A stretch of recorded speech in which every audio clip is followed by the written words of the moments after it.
C'est par cette cérémonie invoquant les ancêtres suivie d'une procession autour du palais royal qu'a débuté l'apothéose de la 388e édition de la fête traditionnelle Keisan 2025 ce 26 octobre à Ahépé dans la préfecture de Yoto.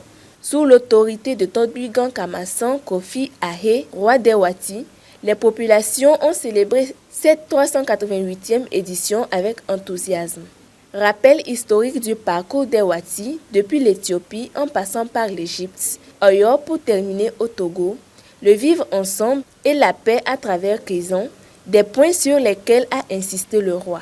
Cette fête que nous avons lancée comme apothéose aujourd'hui donne l'importance capitale pour l'avenir des enfants du demain. Et on va voir beaucoup de cultures de Dieu aussi.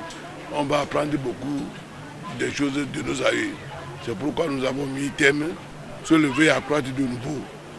Si vous vous levez vite, vous allez gagner l'avenir.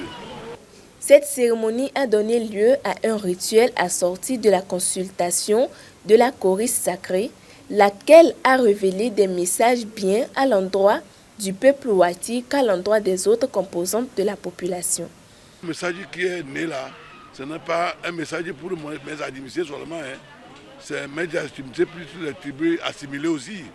Puis les problèmes nous concernent tous. Quand on parle de soulèvement ou bien l'attaque nocturne, ce n'est pas affaire de ma famille seulement. C'est pourquoi concerne tout le monde entier. Mais nous allons faire tout pour radier ça. Il y aura beaucoup de troubles incontrôlés. C'est-à-dire, si on parle de troubles incontrôlés, cela veut dire qu'il n'y a pas quelque chose qui a lieu, mais l'homme va se soulever pour dire que c'est ça, pour créer des problèmes aux gens. Nous devons éviter ça, pour ne pas tomber dans les pièges des malfaiteurs. C'est ce qu'on pourrait faire.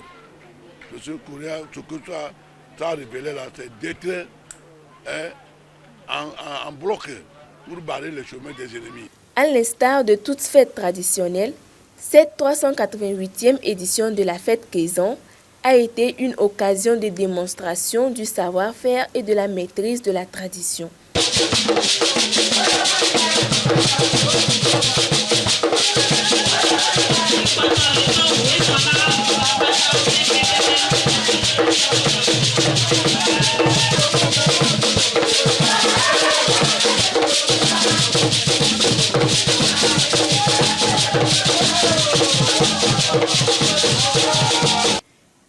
Le ministère en charge de l'administration territoriale, de la décentralisation et de la chefferie coutumière a été représenté lors de cette célébration.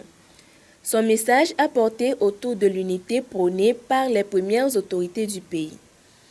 L'apothéose de Keisan édition 2025 a été marquée par la remise d'un diplôme et d'une écharpe d'ambassadeur de paix au roi des Wati pour ses actions en faveur de la paix dans sa localité.